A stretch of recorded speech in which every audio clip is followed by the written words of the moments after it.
ఓం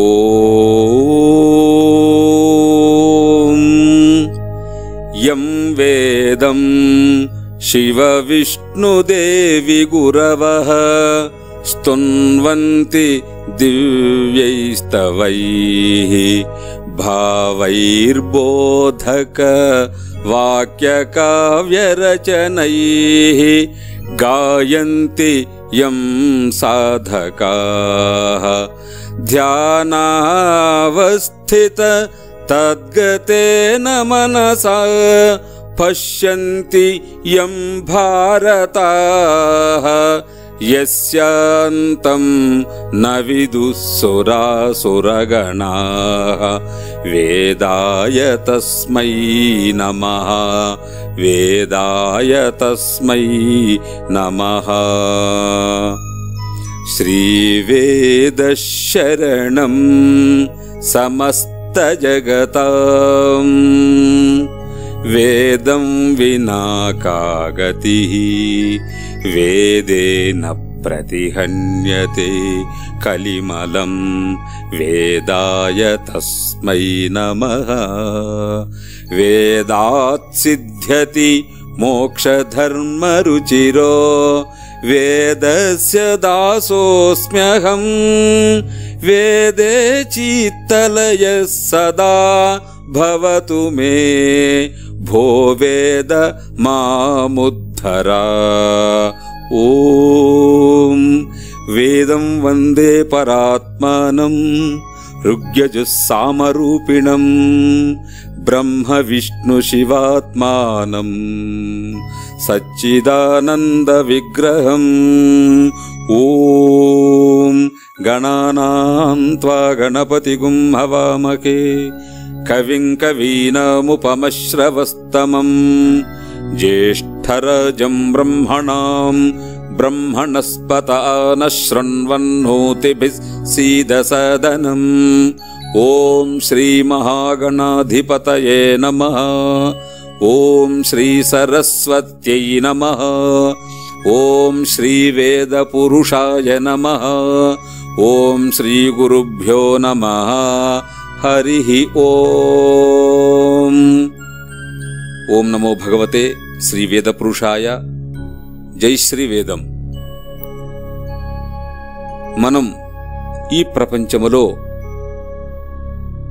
వచ్చిన తర్వాత సుఖంగా ఉండాలని అందరం కూడా కోరుకుంటూ ఉంటాం. కోరుకున్నట్లుగా ఉండలేము. అనుకోకుండా సుఖం వెంటనే దుఃఖం వస్తూ ఉంటుంది. కాబట్టి ఈ సుఖాన్ని ఈ దుఃఖాన్ని సుఖం వచ్చినప్పుడు సంతోషంగా ఉంటున్నాము, దుఃఖం వచ్చేటప్పుడు కష్టపడుతూ ఉంటున్నాం. మరది మన చేతిలో ఉందా అంటే మన చేతిలో కూడా లేదు. మరి మనం స్వతంత్రంగా ఉన్నామంటే నేనే కర్తను, నా కర్మకు నేనే కర్తను, అధికారినే అనుకుండేటప్పుడు మనం సుఖం కోరుకుండేటప్పుడు సుఖం రావాలి, దుఃఖం కోరుకుండేటప్పుడు దుఃఖం రావాలి. కానీ దుఃఖం ఎవరు కోరరు, కోరకుండానే వస్తుంది దుఃఖం. కోరుకున్నప్పటికీ సుఖం రావటం లేదు, కోరకుండా దుఃఖం వస్తుంది. కాబట్టి ఈ రెండు కూడా మన చేతిలో లేవు. ఈ రెండు ఇంకొకరి చేతిలో ఉన్నాయి. అది ఎవరు అంటే అదే పరమాత్మ, అంటే భగవంతుడు. భగవంతుని చేతిలో ఈ రెండు కూడా ఉన్నాయి. ఆయన యొక్క అధీనం. కర్మ భగవంతునికి అధీనంలో ఉంటుంది, మనము కర్మకు అధీనంలో ఉన్నాం. కాబట్టి మనకి అతిరిక్తంగా ఉన్నటువంటి ఏ శక్తి అయితే ఉందో ఆ శక్తిని పరమాత్మ అన్నాం, ఆయన్నే భగవంతుడు అన్నాం. ఈ సమస్త ప్రపంచాన్ని సృష్టించే శక్తి మనకు గాని, మనకంటే ఇంకా ఎవరినైతే పెద్దవాళ్ళు అనుకుంటున్నామో వాళ్ళకు గాని, ఎవరికి కూడా మనుష్య మాత్రులకు ఇది సాధ్యం కానటువంటి సృష్టి రచనా విషయం. మరి ఈ సృష్టిని రచించింది ఎవరు? ఈ సృష్టిని రచించిన తర్వాత నడిపించింది ఎవరు? నడిపిస్తున్నది కూడా ఎవరు? మన వల్ల కాదు కనుక దీనికి ఒక కర్తను అంగీకరిస్తున్నాము, అంగీకరించవలసిందే కూడా. ఆ కర్త పేరే మనం భగవంతుడు అన్నాం, చైతన్యము అన్నాం. ఆ కర్తకే అనేకమైనటువంటి అవతారాలు పెట్టున్నాం. కాని ఎవరో ఒకరు కావాలి, ఆయనే శుద్ధ చైతన్యం, పరమాత్మ, శక్తి స్వరూపం. మరి అటువంటి పరమాత్మ చేతిలో మనము మన కర్మ కూడా అధీనంగా ఉంటుంది కాబట్టి భగవంతుడుకు మనం చేస్తున్నటువంటి ప్రతి కర్మను కూడా మనసావాచా కర్మణ నిష్కల్మషంగా ఆయనకి అర్పించినట్లయితే, భగవద్భావనతో ఆయనకి అర్పించినట్లయితే ఆ కర్మలో ఉన్నటువంటి ఏ ఏ దుఃఖాలు ఉంటాయో, ఏ ఏ దోషాలు ఉంటాయో ఆ దోషాలన్నింటినీ కూడా ఆయన బాగా ఫిల్టర్ చేసి మనకు పుణ్యాన్ని అందిస్తాడు. ఇది అచంచలమైనటువంటి భక్తి ఉన్నటువంటి వాళ్ళకు మాత్రమే సాధ్యమవుతుంది. అటువంటి అచంచలమైన భక్తి రావాలి అంటే మనకు స్వయంగా భగవంతుడే చెప్పాలి. భగవంతుడు చెప్పినటువంటిది ఒకటి ఉంది, అదే వేదం. అదే మన హిందూ ధర్మం. మన మానవులకే కాకుండా భారతదేశంలో ఉన్నటువంటి ప్రతి భారతీయులకు అందించినటువంటి దివ్య జ్ఞాన స్వరూపం వేదం. అందుకనే వేదమనే శబ్దానికి అర్థం వేద్యతే జ్ఞాప్యతే, ఆత్మతత్వం, ప్రకృతితత్వం, జీవతత్వం, ధర్మాధర్మ విషయశ్చ ఏన బోధ్యతే సహ వేద. అంటే దేని చేతనైతే ధర్మాధర్మ విషయాలు కావచ్చు, భగవంతుడంటే ఏంటి, ప్రకృతి అంటే ఏంటి, జీవుడంటే ఏంటి, వీళ్ళ యొక్క రహస్యం ఏంటి, ఈ ముగ్గురు యొక్క సంబంధం ఏంటి అన్నటువంటి విషయము దేని చేతైతే తెలియబడుతుందో దాన్నే వేదము అన్నాం. ప్రత్యక్షేనానుమిత్యావా యస్తూపాయో న బుధ్యతే ఏన విదంతి వేదేన తస్మాత్ వేదస్య వేదత అంటుంది శాస్త్రం.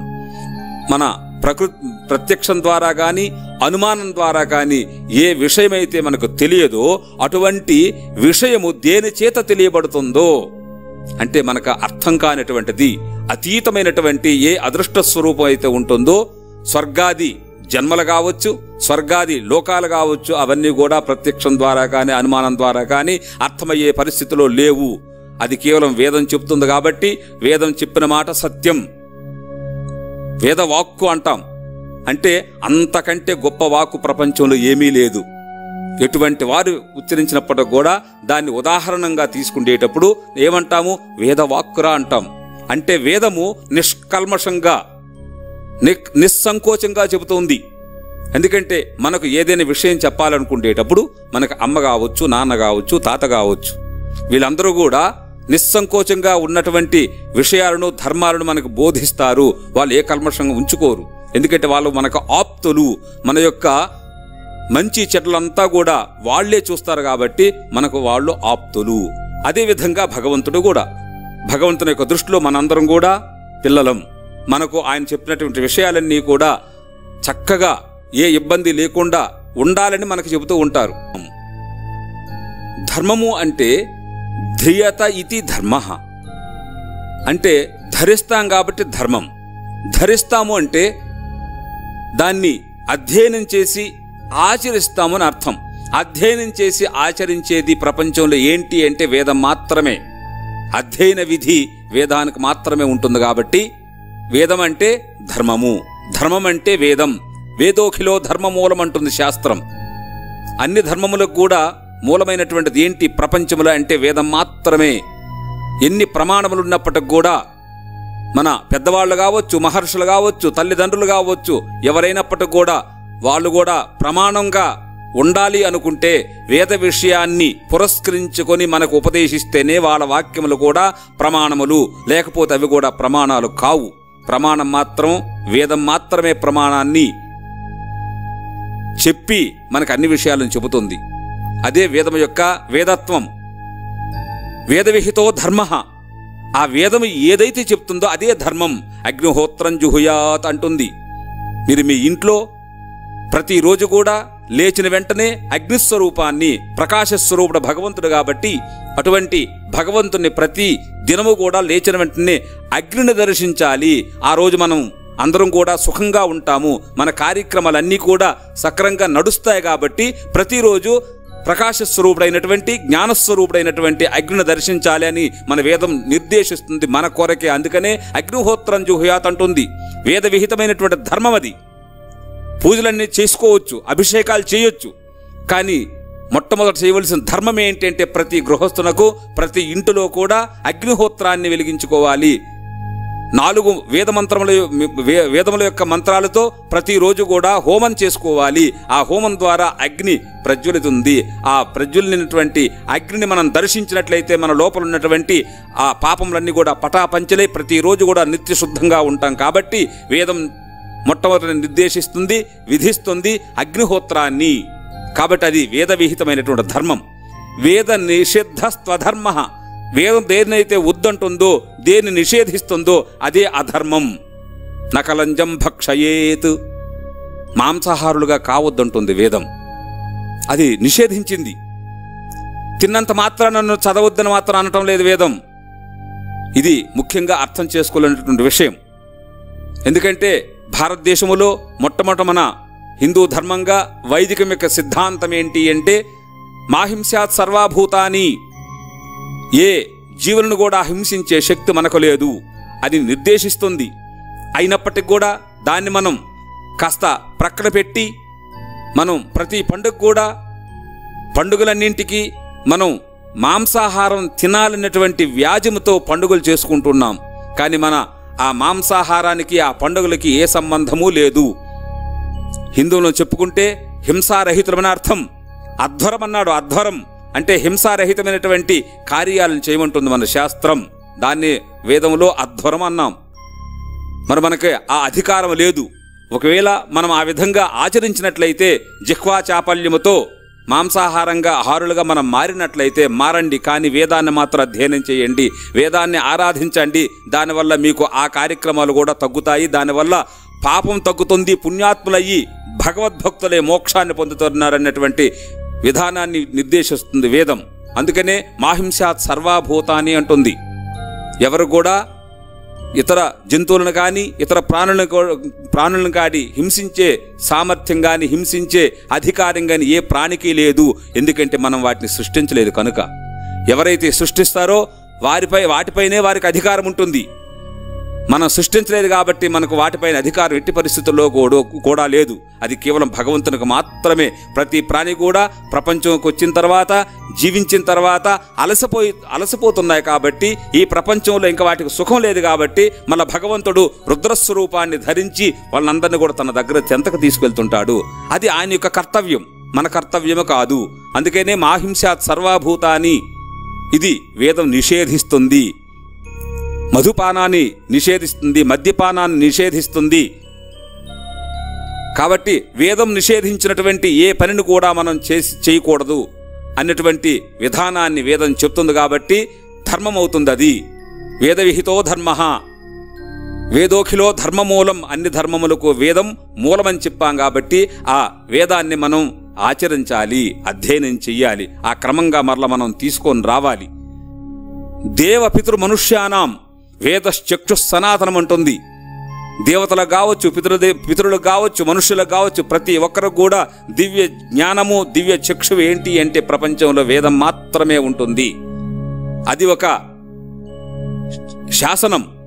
ఏష ఆదేశ ఏష ఉపదేశ అంటుంది వేదమే. నేను చెప్పింది శాసనం. ఇది ఒక సుప్రీంకోర్టు లాంటిది. అది చెప్తే అదే మనకు చెప్పాలి. అది చెప్పిందే వేదం.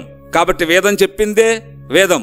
అటువంటి వేదాన్ని మనం ఆచరించినట్లయితే తప్పనిసరిగా మనం అందరం కూడా పరిశుద్ధులమై జ్ఞానవంతులమై చివరకు మోక్షాన్ని పొందుతాం. మరి ఈ దుఃఖాన్ని నుంచి బయటపడాలంటే, నిత్య సుఖాన్ని అనుభవించాలంటే దానికి కావలసినటువంటి ఏంటి అంటే వెంటనే వస్తుంది రుద్రం, శ్రీరుద్రం. వేదములో ఋగ్వేదము, యజుర్వేదము, సామవేదము, అథర్వణ వేదము 4 వేదములు. భగవంతుడు ఒక్కడే. ఏకం సత్ విప్రా బహుధా వదంతి అంటుంది మరల మన వేదమే. ఉన్నటువంటి పరమాత్మ నేను ఒక్కడే. అయినప్పటికీ కూడా రూపభేదముల చేత, నామభేదముల చేత నేను అనేకముగా అవుతూ ఉంటాను. అనేకంగా అయినంత మాత్రాన నేను అనేకము కాదు, ఒక్కడే. భిన్నములో ఏకత్వాన్ని చూడడమే మన హిందూ ధర్మం.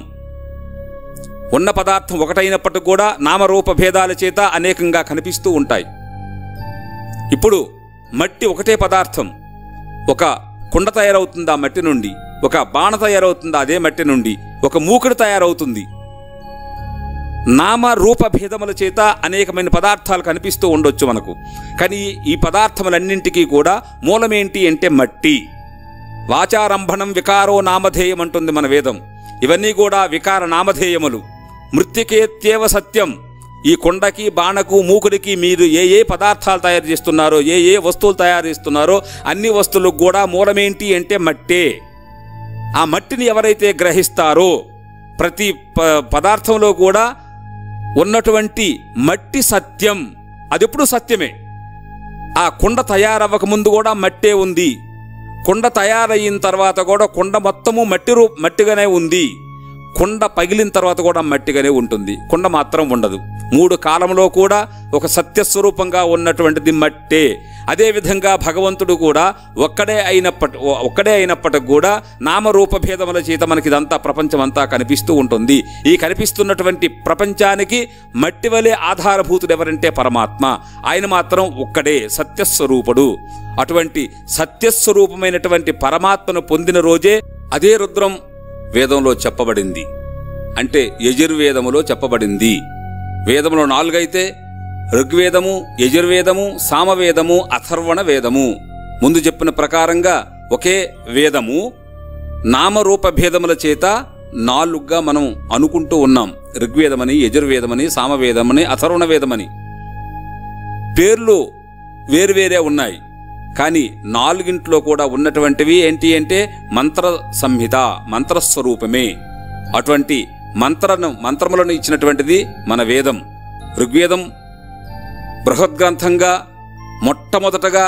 మొదటి నామంతో విరాజిల్లుతూ ఉండగా, యజుర్వేదం మనకు నియమములను, కర్మ ఏ విధంగా చేసుకోవాలనే విషయాలన్నింటినీ కూడా యజుర్వేదం చెప్తూ ఉండగా, మరి భగవంతుణ్ణి ఆ భావావేశం వచ్చేటప్పుడు, భగవంతుని ఏ విధంగా చూసేటప్పుడు, ఆయన ఏ విధంగా భావించాలి అన్నటువంటి భావాలు వచ్చేటప్పుడు సామవేదం ప్రారంభమవుతుంది.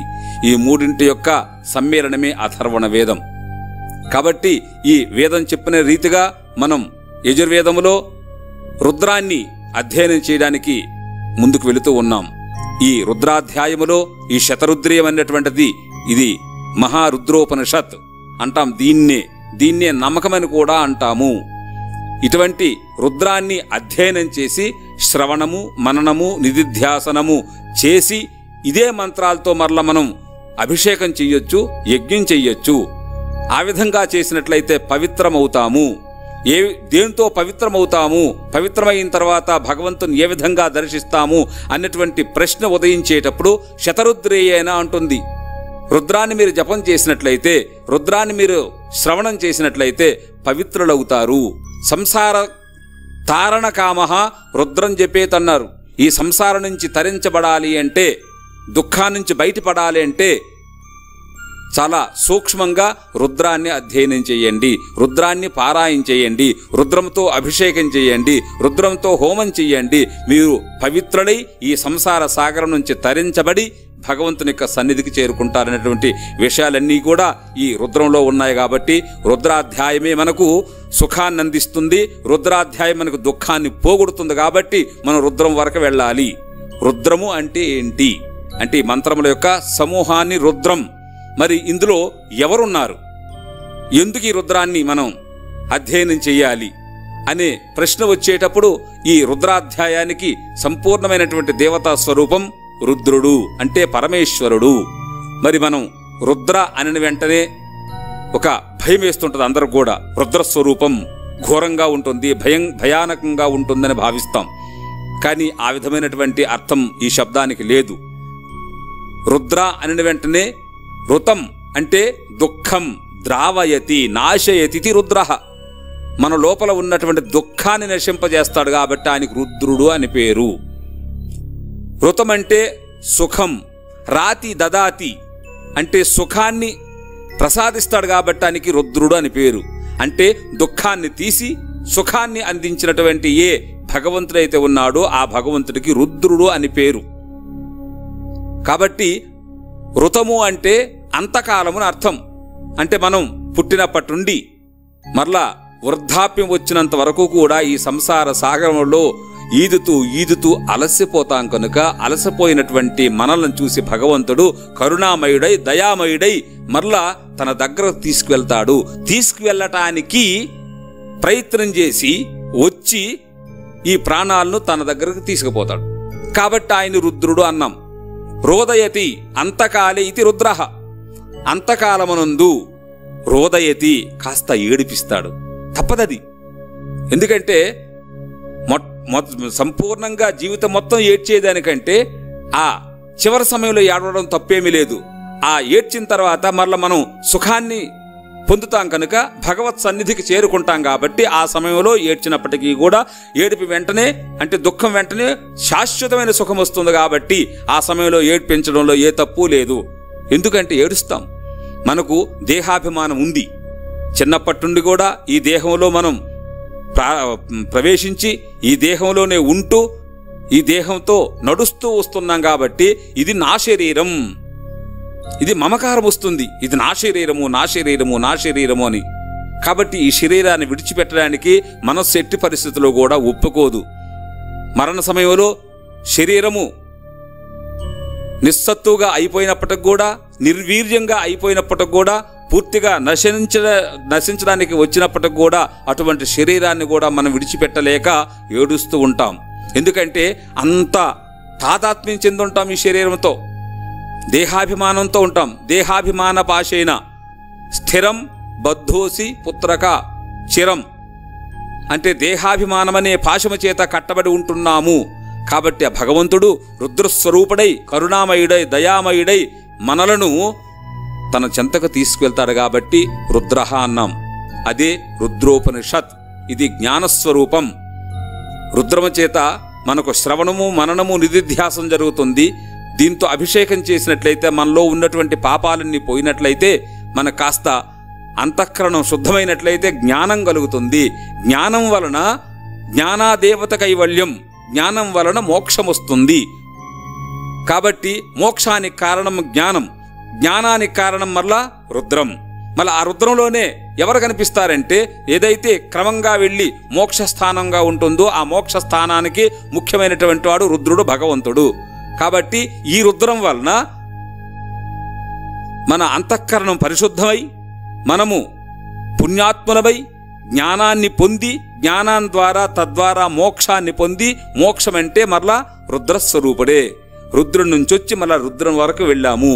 అటువంటి రుద్రాధ్యాయాన్ని మనం చక్కగా అధ్యయనం చేసినట్లయితే దానికి అనేకమైనటువంటి విధి విధానాలన్నీ ఉంటాయి. కాబట్టి అవి మంత్రాలు కనుక మననాత్రాయతి మంత్ర, దాన్ని స్మరిస్తే మనం తరించబడతాం. కాబట్టి ఆ వేదంలో ఉన్నటువంటి ప్రతి దానికి కూడా మంత్రము అన్నాం. మనకు రామాయణాది గ్రంథాలు, భారతాది ఇతిహాసాలు, పురాణాలు అన్నింటిలో కూడా శ్లోకాలు ఉంటాయి. కానీ వేదములో మంత్రాలుంటాయి. వేదంలో ఉన్నటువంటి వాటిని మనం శ్లోకము అనకూడదు, మంత్రము అనాలి. శ్లోకానికి దేవత ఛందస్సు ఋషి ఉండరు. కానీ ప్రతి మంత్రానికి కూడా దేవత ఋషి ఛందస్సు మూడు ఉంటాయి. కాబట్టి దానికి మంత్రత్వం సిద్ధిస్తుంది.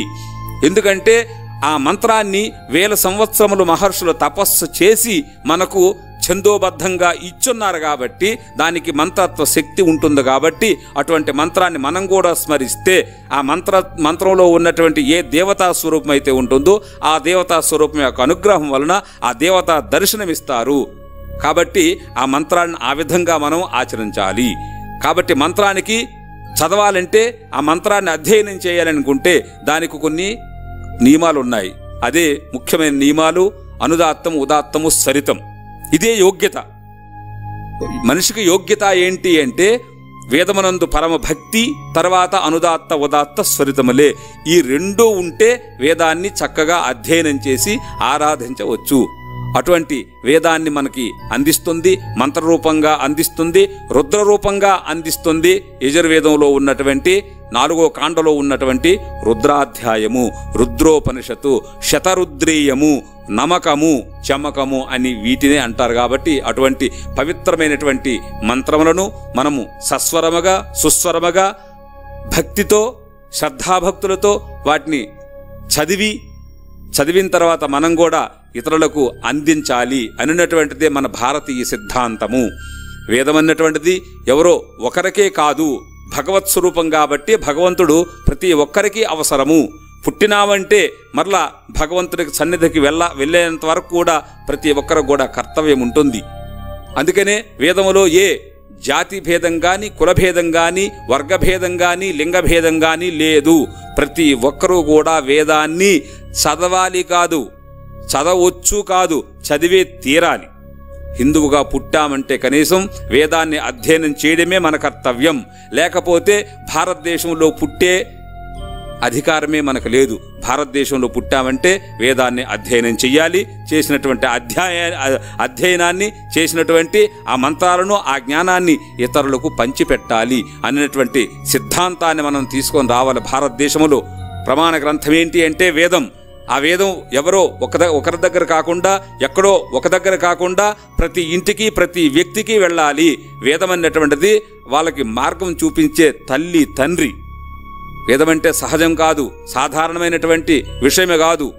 సాక్షాత్ భగవంతుడే మహర్షుల దృష్టికి వచ్చి వాళ్ళు మనకు అందించినటువంటి దివ్య జ్ఞానము, దివ్య సంపద వేదం. అటువంటి వేదాన్ని మనం రుద్రాధ్యాయ రూపంగా అధ్యయనం చేసుకున్నట్లయితే ఆ రుద్రుని యొక్క అనుగ్రహం కూడా వస్తుంది. మనం కూడా కల్మషరహితులమై, పాపరహితులమై, సంపూర్ణమైనటువంటి జ్ఞానస్వరూపులమై భగవంతుని యొక్క అనుగ్రహాన్ని పొందుతాము. అందరికీ జై శ్రీవేదం.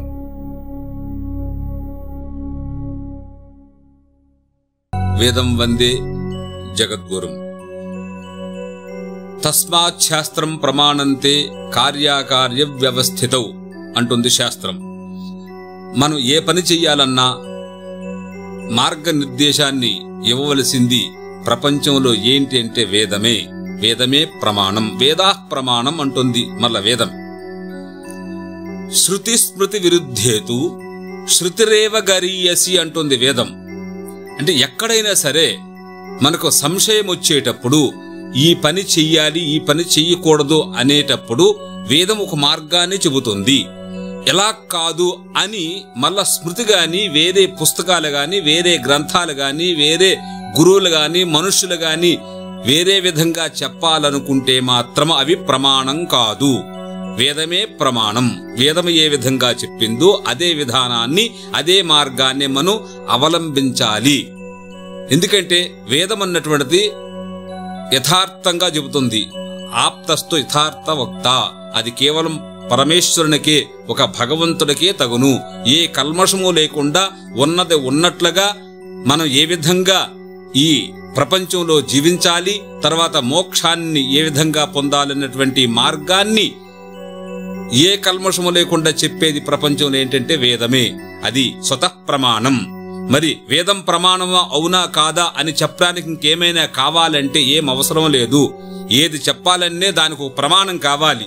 అంటే వేదం చెప్పినట్లు చెప్పారా అంటేనే అది ప్రమాణం అవుతుంది.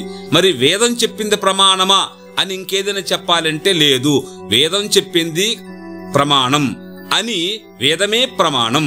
కాబట్టి మనం వేద మార్గాన్ని అనుసరించాలి. ఎందుకంటే వేదాత్ సర్వం ప్రసిద్ధ్యతి. వేదం చెప్పినట్లు నడుచుకున్నట్లయితే మనం అనుకున్నటువంటి దాన్ని సాధిస్తాం. వేదోసి విత్తిరసి, వేదాన్ని స్మరిస్తే మన ఇంటికి అనేక విధమైనటువంటి ఒక కుటుంబ వ్యవస్థ కావచ్చు, ధన సంపదలు కావచ్చు, పశు సంపద కావచ్చు, జ్ఞాన సంపద కావచ్చు, అనేకమైనటువంటి సంపదలు ఆ భగవంతుడే స్వయంగా మన ఇంటికి ఇస్తాడు. కాబట్టి అన్నింటికీ వేదం ప్రమాణం. మరి అటువంటి వేదాన్ని ఎవరు చదవాలి, ఎవరు చదవకూడదన్నటువంటి సంశయములో ఇప్పుడు మన భారతదేశం ఉంది. వీళ్ళు చదవాలి, వీళ్ళు చదవకూడదన్నటువంటిది. కాబట్టి అటువంటి సంశయం వచ్చేటప్పుడు దీనికి ఫలానా వాళ్ళు చదవాలి, ఫలానా వాళ్ళు చదవకూడదనే దానికి అనేకమైనటువంటి గ్రంథాలు వచ్చున్నాయి, అనేక మంది గురువులు వచ్చున్నారు. ఫలానా వర్గమే చదవాలి, ఫలానా వర్గం చదవకూడదని ఈ విధమైనటువంటి వ్యత్యాసాలు, భిన్నాభిప్రాయాలు వచ్చేటప్పుడు మరి దేన్ని అంగీకరించాలి అంటే వేదాన్ని అంగీకరించాలి. మరి వేదం ఏం చెప్తుంది? ఎవరు చదువుకోవాలి అంటే అందరికీ వేదం, మనుష్య మాత్రులకు వేదం. అందులో భారతదేశంలో ఉన్నటువంటి మనందరికీ వేదం. ఎందుకంటే అనేకమైనటువంటి పుణ్యములు చేయడం చేతనే మనం భారతదేశంలో పుట్టాం. భారతదేశంలో పుట్టడం అన్నటువంటిది ఒక యోగ్యత వేదానికి. కాబట్టి భారతదేశంలో పుట్టాం గనుక, హిందువులుగా మనం పుట్టాం గనుక వేదాన్ని చదవడానికి అదే యోగ్యత. అటువంటి యోగ్యతను మనం తెలుసుకొని ఆ చెప్పింది అంటే ఈ యోగ్యత ఎలా ఉందని వేదమే చెప్పింది. మనకు వేదంలో ఆ ప్రమాణం కనిపిస్తుంది. ఏంటి అంటే యథేమాం వాచం కళ్యాణి మావదాని జనేభ్యః బ్రహ్మరాజన్యాభ్యాగుం శూద్రాయచార్యాయ చ స్వాయచారణాయ చ అంటుంది వేదం. ఈ పవిత్రమైనటువంటి దివ్యవాణిని, ఎందుకంటే భగవంతుడు వాణి రెండు ఒక్కటే.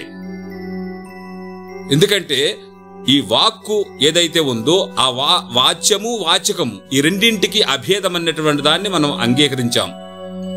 కాబట్టి భగవంతుడు ఒక వ్యక్తి అనుకుంటే, భగవంతునికి కూడా ఒక హృదయం ఉంది అనుకుంటే, చెప్పాడు వేదం అనుకుంటే ఆయన హృదయమే వేదం. కాబట్టి ఆయన వాక్కుకు ఆయనకు ఏ భేదము లేదు.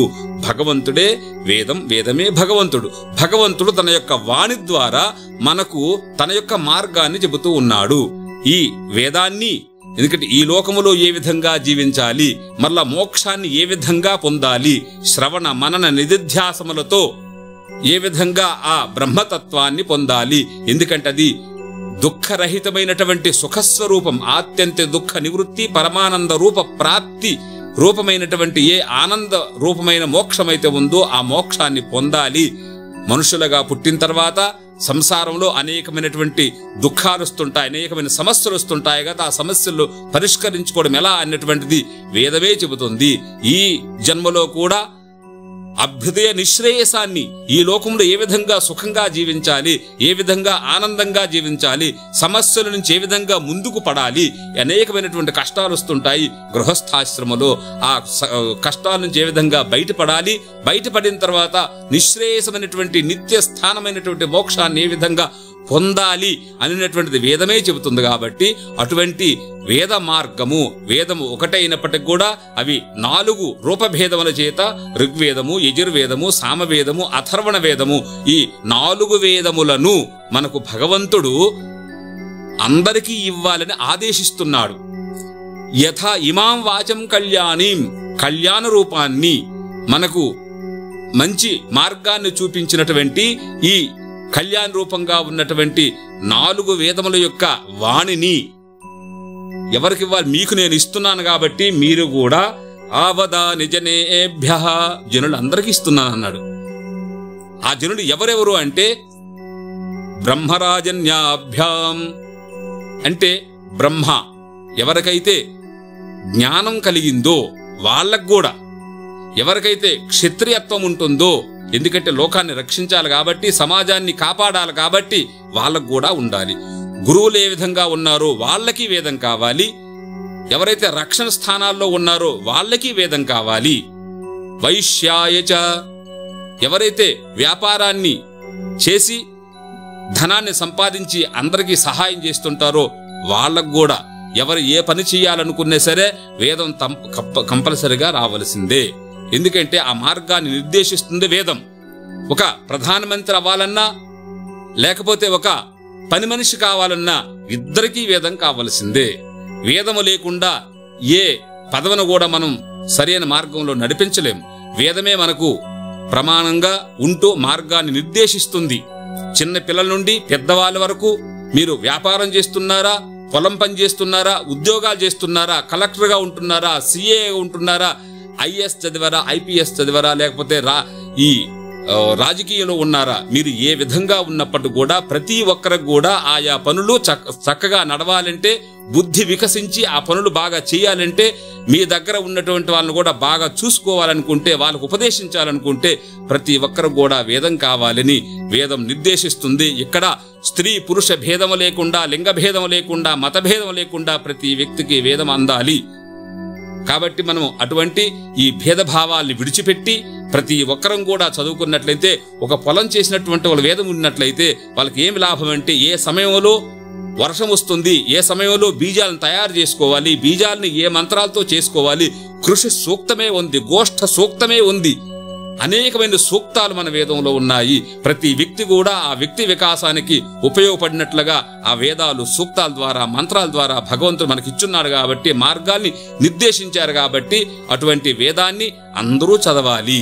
అందరూ చదివితేనే వాళ్ళ మార్గాల్ని వాళ్ళు పరిశుద్ధం చేసుకుంటూ వాళ్ళ కార్యాలన్నీ కూడా నిర్విఘ్నంగా చేసుకుంటూ సుఖశాంతులతో ఉంటారు. కాబట్టి ప్రతి ఒక్కరికి వేదం అవసరము. ఈ వేదము అన్నటువంటిది మరి యోగ్యత ఏంటి అనే చెప్పే దీంట్లో మనం యోగ్యతని చూడాలి. ఏమంటే యోగ్యత అంటే భక్తే. కాని మనం ఒక చిన్న మార్పును తీసుకొచ్చాం. ఏంటి అంటే కులము అని. అది కాస్త అందరూ ఆలోచించి, ఎందుకంటే మనమందరం కూడా ఒకే కులానికి చెందిన వాళ్ళం, ఋషి కులానికి చెందిన వాళ్ళం, అందరము సమానం, అందరము హిందువులము. ఇక్కడ కులాలన్నటువంటివి మనం పెట్టుకున్నవే తప్ప భగవంతుడు ఇవ్వలేదు. ఎందుకంటే జన్మనా జాయతే శూద్ర అంటుంది మన శాస్త్రమే. జన్మనా జాయతే శూద్ర కర్మణా ద్విజ ఉచ్యతే వేదపాఠేన విప్రత్వం బ్రహ్మజ్ఞానేన బ్రాహ్మణ అంటుంది. మనము ఈ శబ్దాలను కులాలకు తెచ్చుకున్నాం. ఇవి కులాలకు కాదు, ఇది యోగ్యత. ప్రతి వ్యక్తి కూడా పుట్టినప్పుడు శూద్రుడిగానే ఉంటాడు, అంటే జ్ఞానరహితంగా ఉంటాడు. సాధారణమైన శబ్దార్థం అది. పుట్టినప్పుడు ప్రతి వాళ్ళు సమానంగా పుడుతున్నారు. వాళ్ళకి ఏ జ్ఞానం ఉండదు కాబట్టి వాళ్ళని శూద్రులు అన్నారు. పిల్లలను జన్మనా జాయతే శూద్ర కర్మణా ద్విజ ఉచ్యతే. కొంచెం కాస్త పెద్దవాడయిన తర్వాత 8 సంవత్సరాల వయసు వచ్చిన తర్వాత ఉపనయనం చేసుకుంటే గురుగారి ద్వారా, తల్లిదండ్రుల ద్వారా జ్ఞానం కలుగుతుంది కాబట్టి రెండో జన్మ వస్తుంది. ఎందుకంటే వేదాన్ని చదివేయటానికి యోగ్యత ఇస్తున్నారు కాబట్టి దానికి ఉపనయనం చేసి ద్విజన్మను పొందుతాడు. కర్మణా ద్విజ ఉచ్యతే. ఇక్కడ కర్మ అంటే ఉపనయన సంస్కారం. ఉపనయన సంస్కారం ద్వారా ద్విజుడవుతున్నాడు, అంటే రెండో స్థానాన్ని పొందుతున్నాడు. అదే వ్యక్తి రెండో స్థానాన్ని ఎప్పుడు పొందుతున్నాడు? ఉపనయనం అయిన తర్వాత. ఉపనయనం అయ్యింది, గురుగారి దగ్గరికి వెళ్ళి ఆశ్రమానికి వెళ్ళి వేదాధ్యయనం చేస్తున్నారు. అంటే రాముడు కావచ్చు, కృష్ణుడు కావచ్చు, వాళ్ళ గురుకులాలకు వెళ్ళి వాళ్ళ గురువుల దగ్గర సంపూర్ణమైనటువంటి షడంగా వేదాధ్యయనం చేస్తున్నారు కాబట్టి పురుషోత్తమ రావుడయ్యాడు, మర్యాద పురుషోత్తముడయ్యాడు, అవతార పురుషుడు కృష్ణుడయ్యాడు. అదేవిధంగా మహర్షులందరూ కూడా ఎవరైనా పెద్దవాళ్ళు అయ్యారంటే వాళ్ళు గురుస్థానాలకు వెళ్ళి వేదాన్ని అధ్యయనం చేశారు కాబట్టి వాళ్ళు గురువులయ్యారు. కాబట్టి వేద పాఠేనే విప్రత్వాన్ని పొందాలి. విప్రుడు అంటే వేదం చదువుకున్నటువంటి వాడు విప్రుడవుతాడు. విప్రుడు తర్వాత బ్రహ్మజ్ఞానేన బ్రాహ్మణ. బ్రహ్మజ్ఞానం కలిగిందంటే బ్రాహ్మణుడు. మన శాస్త్రం చెప్పినట్లుగా బ్రాహ్మణుడు బ్రాహ్మణుడు అంటే జ్ఞాని అని అర్థం. కాబట్టి జ్ఞానికి వేదం చదవనవసరం లేదు, చదివించాలి. చదవనవసరము లేదు, చదివించేవాడు బ్రాహ్మణుడు. కాబట్టి చదివేవాడు విప్రుడు, అయోగ్యత తెచ్చుకున్నవాడు ద్విజుడు. దానికి ముందున్న వాళ్ళమందరం కూడా శూద్రుడమే. ఆ విధంగా చూసుకున్నప్పటికి కూడా మనము ప్రతి వ్యక్తి కూడా శూద్రుడు, ద్విజుడు, విప్రుడు, బ్రాహ్మణుడు. అది ఒక స్థాయి, ఒక గురుస్థానాన్ని పొందినటువంటి వాడు బ్రాహ్మణుడవుతున్నాడు.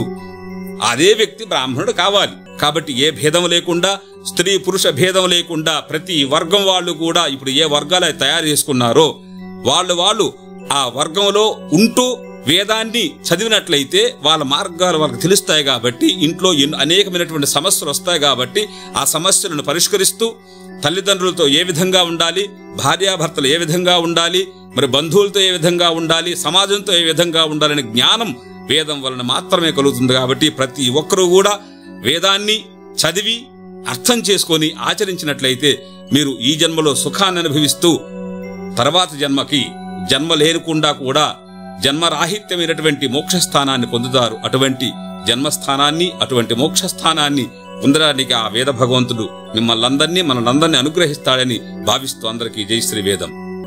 అందులో ప్రతి వాళ్ళకి ఒక ప్రశ్న వస్తుంది, స్త్రీలు వేదం చదువుకోవచ్చా లేదా అన్నటువంటి ప్రశ్న. కానీ వాస్తవంగా చూస్తే స్త్రీలకే వేదం కావాలి. ఎందుకంటే జ్ఞానం కనుక అది గురుస్థానంలో ఉంటుంది. మొట్టమొదట మనకు గురువు ఎవరంటే తల్లి అంటాం. అంటే తల్లి స్త్రీ కాదా? కాబట్టి స్త్రీ రూపంలో ఉన్నటువంటి తల్లి మొట్టమొదటి గురువు కాబట్టి మనకు మార్గాన్ని నిర్దేశిస్తున్నారు. కాబట్టి అటువంటి తల్లికి మరి వేద జ్ఞానం లేకపోతే ఏ మార్గాన్ని నిర్దేశిస్తుంది తల్లి? మరి తల్లికి ఏమీ తెలియకపోతే తన పిల్లలకి ఏమిస్తుంది? మొబైల్ ఇస్తుంది, లేకపోతే సీరియల్ ఇస్తుంది, టీవీ ఇస్తుంది, బయటికి పొమ్మని సమయాన్ని వ్యర్థం చేపించే జ్ఞానం ఇస్తుంది, అంటే అజ్ఞానాన్ని ఇస్తుంది. కాబట్టి అటువంటి అజ్ఞానాన్ని నుంచి మన పిల్లను మంచి స్థానాలకు పంపించాలి అంటే, వాళ్ళ యొక్క ఉన్నతికి దోహదపడాలి అంటే మొట్టమొదట తల్లికే వేదాన్ని ఇవ్వాలి. అందుకని మాతృదేవో భవ, ఒక భగవంతుని యొక్క స్థానాన్ని మొట్టమొదట స్త్రీ పొందింది కాబట్టి ఆ స్త్రీని గౌరవించినటువంటి ఒక ధర్మం ఏది ఉందంటే భారతదేశంలో మన వైదిక ధర్మమే ఉంది. ప్రతి వేదంలో కూడా మైత్రి కావచ్చు, గార్గి కావచ్చు, చూడాల, అపాల అనేకమైనటువంటి ఋషికన్యలు వేదాలను వేల సంవత్సరములు దర్శించి అనేకమైన సూక్తాలను మనకిచ్చున్నారు పురుషులకు. ఆ పురుషులు చదువుకుంటూ వాళ్ళ యొక్క వ్యవహారాన్ని సాగిస్తున్నారు. వాళ్ళిచ్చినటువంటి మంత్రాలను వీళ్ళు చదువుకోవచ్చు, కానీ స్త్రీలు చదువుకోకూడదనేటువంటి ఒక ప్రథ ఇదే మన భారతదేశానికి అంటే ఒక క్రిందికి తొక్కడానికి ఒక నాందిగా తయారైంది పూర్వకాలం. అప్పటి నుండే మన భారతదేశంలో కాస్త వేదం చన్నబడింది. ఆ విధంగా ఉండకూడదు అంటే మళ్ళా వేదాన్ని స్త్రీ వర్గానికి ఇవ్వాలి. పురాకల్పేతు నారీనాం మౌంజీ బంధనమిష్యతే అంటే కొన్ని వేల సంవత్సరాల క్రితము ఒక ఋషి పరంపర ఉండేది.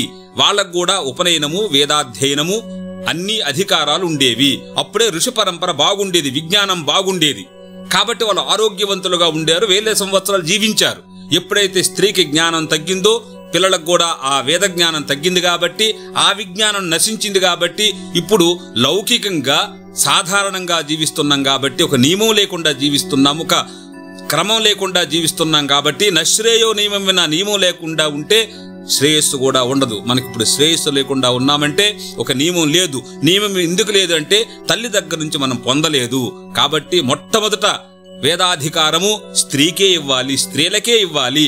అప్పుడే మన భారతదేశం కావచ్చు, మన ధర్మం కావచ్చు ముందుకు వెళ్తుంది. మన పిల్లలందరూ కూడా దివ్య జ్ఞానం అందుతుంది. దానివల్ల వాళ్ళకి శక్తి, భక్తి, అనేకమైనటువంటి దృఢమైనటువంటి శరీరం కావచ్చు, మానసిక స్థైర్యం కావచ్చు వేదం వల్లనే సాధ్యమవుతుంది. కాబట్టి అటువంటి వేదాన్ని ముందు తల్లికిచ్చి, తల్లిని గురువుగా తయారు చేసుకొని, మంత్రో గురురస్తు, మంత్రమే గురువు, ఆ మంత్రము స్త్రీకి అందించినట్లయితే అయితే స్త్రీ గురువు అవుతుంది. కాబట్టి ఆ గురువు గారి దగ్గర నుంచి మనం జ్ఞానం పొందుతాం. కాబట్టి ఆచార్యవాన్ పురుషో వేద. కాబట్టి మొట్టమొదటి ఆచార్యులు, మొట్టమొదటి గురువు మంత్రాన్ని గ్రహించి అధ్యయనం చేసి ఇచ్చినటువంటిది తల్లి రూపంలో ఉండాలి. కాబట్టి ఆ తల్లే మొదట గురువు. కాబట్టి ఆ తల్లికే మనం వేదాన్ని అందించాలన్నటువంటిది మన భారతీయ సిద్ధాంతము. కాబట్టి వర్గం భేదం లేకుండా, లింగ భేదం లేకుండా, ఏ భేదము లేకుండా మనం మన అందరికీ, హిందువులందరికీ, భారతీయులందరికీ వేదాన్ని పంచి పెడదాము, ఇద్దాము, మన పిల్లల్ని, మన ధర్మాన్ని రక్షించుకుందామన్నటువంటి ఆ ఆలోచనతో భగవంతుడు మీ అందరి దగ్గరికి వేద రూపంగా వస్తున్నాడు. అందరూ ఈ వేదాన్ని తీసుకుంటూ ఆ భగవంతుని యొక్క అనుగ్రహానికి పాత్రవుతారని భావిస్తూ అందరికీ జై శ్రీ వేదం.